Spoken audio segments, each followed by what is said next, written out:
ഞാൻ ചോദിക്കണം എന്ന് വിചാരിച്ച എല്ലാ കാര്യങ്ങളും ഇപ്പൊ ആൾക്കാർക്ക് ഡിപ്രഷനാണ്.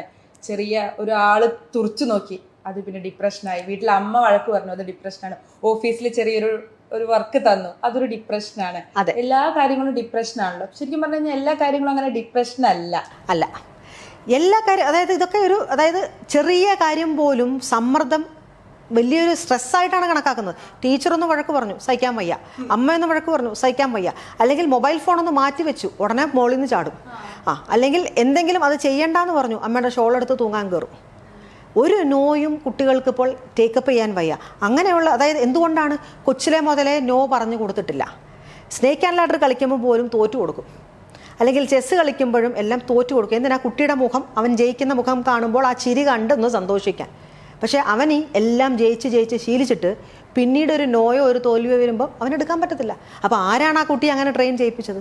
പേരൻസ് തന്നെയാണ്, വേറെ ആരുമല്ല. അപ്പോൾ പ്രണയിനി പറ്റില്ല എന്ന് പറയുമ്പോൾ, അല്ലെങ്കിൽ ഇട്ടിട്ട് പോകുമ്പോൾ തിരിച്ചാണെന്നുണ്ടെങ്കിലും അവർക്ക് അത് അക്സെപ്റ്റ് ചെയ്യാൻ പറ്റത്തില്ല. അപ്പോൾ അവർ ഡിപ്രസ്ഡ് ആവും. അതുപോലെ തന്നെ എല്ലാ സങ്കടങ്ങളും ഡിപ്രഷനൊന്നും നമുക്ക് വ്യാഖ്യാനിക്കാൻ പറ്റത്തില്ല. ഇപ്പോൾ നമ്മളെ ഒരാൾ വഴക്ക് പറഞ്ഞു, സ്വാഭാവികമായിട്ട് നമുക്ക് സങ്കടം വരും. അല്ലെങ്കിൽ നമുക്കൊരു മോശം ദിവസം വന്നു, നമുക്ക് സങ്കടം വരും. ചിലപ്പോൾ ഒന്ന് കരഞ്ഞു എന്നും ഇരിക്കും. പക്ഷേ ഇപ്പോഴത്തെ ഒരു ധാരണ എന്താണ്? ഐ ആം ഡിപ്രസ്ഡ് എന്നുള്ളൊരു ക്യാപ്ഷൻ ആയിരിക്കും. പിന്നെ സെർച്ച് ചെയ്യാൻ തുടങ്ങി. ഡിപ്രഷൻ്റെ ടാഗ് ലൈനുള്ള എന്തൊക്കെയാണോ അതെല്ലാം സെർച്ച് ചെയ്യാൻ തുടങ്ങി. ഇതൊന്നും ഡിപ്രഷനല്ല. നമ്മുടെ ജീവിതത്തിൽ ചിലപ്പോൾ എല്ലാം ഓക്കെ ആയിട്ട് എല്ലാം പോസിറ്റീവായിട്ട് വരണമെന്നില്ല. ചില ദിവസങ്ങളിലൊക്കെ നെഗറ്റീവായിട്ട് സംഭവിക്കാം. അത് ലൈഫിൻ്റെ ഒരു ഭാഗമാണ് എന്നുള്ളൊരു തിരിച്ചറിവും ആ രീതിയിൽ നമ്മുടെ ബ്രെയിനിനെ ട്രെയിൻ ചെയ്തെടുക്കേണ്ടത് ആവശ്യമാണ്. അല്ലാതെ തൊടുന്നതും പിടിക്കുന്നതെല്ലാം ഐ ആം ഡിപ്രസ്ഡ് എന്നുള്ളൊരു ടാഗ് ലൈനിൽ വെച്ച് പോകുമല്ല. പക്ഷേ ജെനുവിനായിട്ട് ഡിപ്രഷൻ ഉണ്ടെന്നുണ്ടെങ്കിൽ തീർച്ചയായിട്ടും അത് കണ്ടുപിടിക്കേണ്ടതാണ്. അതിൻ്റേതായിട്ടുള്ള ലക്ഷണങ്ങളുണ്ട്. അത് ശരിക്കുള്ള ഒരു ക്ലിനിക്കലി ഒരു ഡിപ്രസ്ഡ് സ്റ്റേറ്റ് ആണെന്നുണ്ടെങ്കിൽ അതിന് ചികിത്സ എടുക്കേണ്ടതും അനിവാര്യമാണ്. ഇപ്പോൾ പറഞ്ഞതുപോലെ നമ്മുടെ ഡിപ്രഷൻ ഉള്ള ആൾക്കാരുണ്ടാവുന്നത്, നമ്മുടെ മനസ്സിന് ഒരു ചെറിയൊരു പ്രശ്നമുണ്ട്, അല്ലെങ്കിൽ നമ്മുടെ മനസ്സിൻ്റെ ആരോഗ്യം അത്ര നല്ല രീതിയിലല്ല എന്ന് നമ്മളതെങ്ങനെയാണ് മനസ്സിലാക്കുന്നത്? കാരണം ഇത്രയും എല്ലാ കാര്യങ്ങളും ഡിപ്രഷനാണെന്ന് വിചാരിക്കുന്ന ഒരു വേൾഡിൽ ജീവിക്കുമ്പോൾ നമുക്ക് ശരിക്കും ഡിപ്രഷൻ ഉണ്ട് എന്നുള്ളത് നമ്മൾ ഏത് പോയിന്റിലാണ് മനസ്സിലാക്കുക?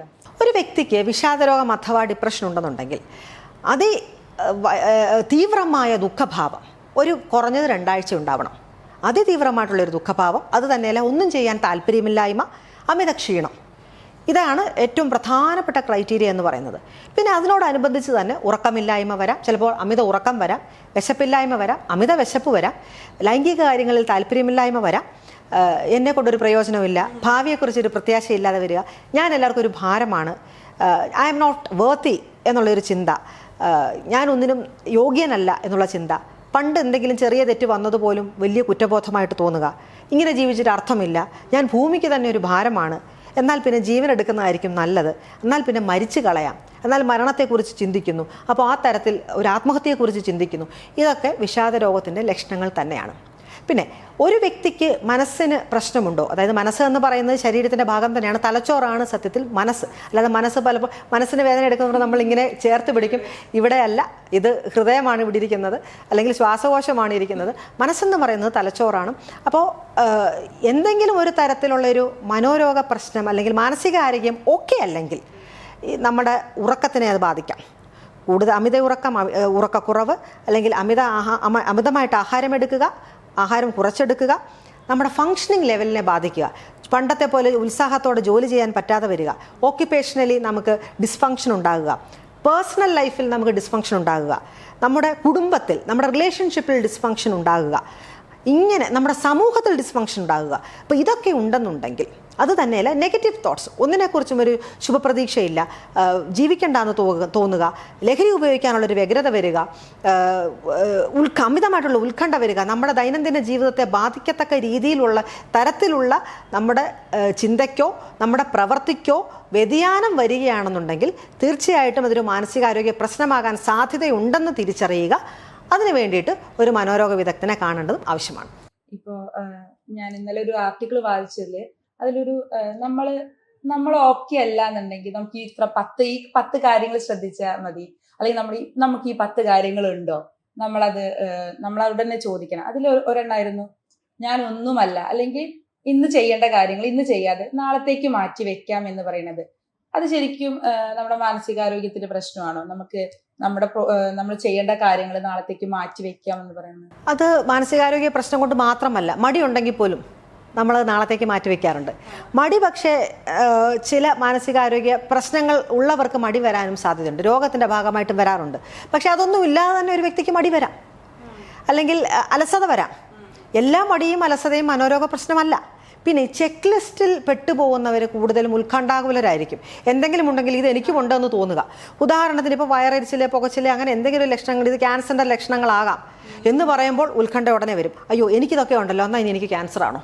അപ്പോൾ ഈ ചെക്ക് ലിസ്റ്റിൽ വീണു പോകുന്ന ആൾക്കാർ സാധാരണഗതിയിൽ ഹെൽത്ത് ആങ്സൈറ്റി ഉള്ളവരും ഉത്കണ്ഠാകുലരുമായിരിക്കും. അപ്പോൾ അങ്ങനെയുള്ളവരെ മുതലെടുക്കുകയാണ് ഈ ലിസ്റ്റ് ഇടുന്നവർ. കാരണം അവരുടെ പോസ്റ്റ് അത്രയും ഷെയർ ചെയ്തു പോകും, അവർക്കത്രയും ഒരു ഫെയിം കിട്ടും, അവരത്രയും പോപ്പുലർ ആകും. അപ്പോൾ ഞാനതാണ് തുടക്കത്തിൽ തന്നെ പറഞ്ഞത്, ഈ വൈകാരികമായിട്ട് ബലമില്ലാത്തവർ, മാനസികമായിട്ട് അത്ര സ്ട്രോങ് അല്ലാത്തവർ, അങ്ങനെയുള്ളവരെ മുതലെടുക്കുന്ന, ചൂഷണം ചെയ്യുന്ന ചില വ്യക്തികൾ തീർച്ചയായിട്ടും നമ്മുടെ സമൂഹത്തിലുണ്ട്. അപ്പോൾ അവർക്ക് കറക്റ്റ് ഏത് പോയിന്റ് ഇടണമെന്നറിയാം, ഏത് ടാഗ് ലൈൻ കൊടുക്കണമെന്നറിയാം, ഏത് ക്യാച്ചി ടൈറ്റിൽ കൊടുക്കണമെന്നറിയാം.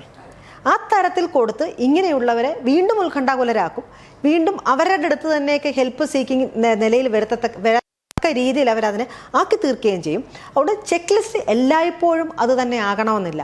മറ്റു പല ചിലപ്പോൾ നമുക്കൊരു ചെയ്യാനൊരു മൂഡില്ലായിരിക്കാം. എല്ലാ ദിവസവും നമ്മളിപ്പം സ്മാർട്ടായിട്ട് ഓടി നടന്ന് എല്ലാ പണിയും ചെയ്യണമെന്നില്ല, മടി സ്വാഭാവികമാണ്. അപ്പോൾ ഇന്ന് ഈ ചെക്ക് ലിസ്റ്റ് കണ്ടു എന്ന് കണ്ട് ഭയക്കേണ്ട ആവശ്യമില്ല. പക്ഷെ അങ്ങനെ ഉണ്ടെന്നുണ്ടെങ്കിൽ ഈ ചെക്ക് ലിസ്റ്റ് കണ്ട് ഭയപ്പെട്ട് വീണ്ടും ഓൺലൈനിൽ സജഷൻസ് ചോദിച്ച്, ഓൺലൈനിൽ ഒപ്പീനിയൻ ചോദിച്ച് സമയം പാഴാക്കി കളയാതെ ഒരു ക്വാളിഫൈഡ് ആയിട്ടുള്ള, ടൗണിൽ മുക്കിന് ആളുകളുണ്ട് ക്വാളിഫൈഡ് ആയിട്ടുള്ള, അവരെ ആരെയെങ്കിലും ഒന്ന് കണ്ട് ഇങ്ങനെ എന്തെങ്കിലും പ്രശ്നമുണ്ടോ എന്ന് തീർച്ചയായിട്ടും ഡിസ്കസ് ചെയ്യാവുന്നതാണ്. ഇല്ലെന്നുണ്ടെങ്കിൽ അത് അതേപടി തള്ളിക്കളയേണ്ടതും ആവശ്യമാണ്.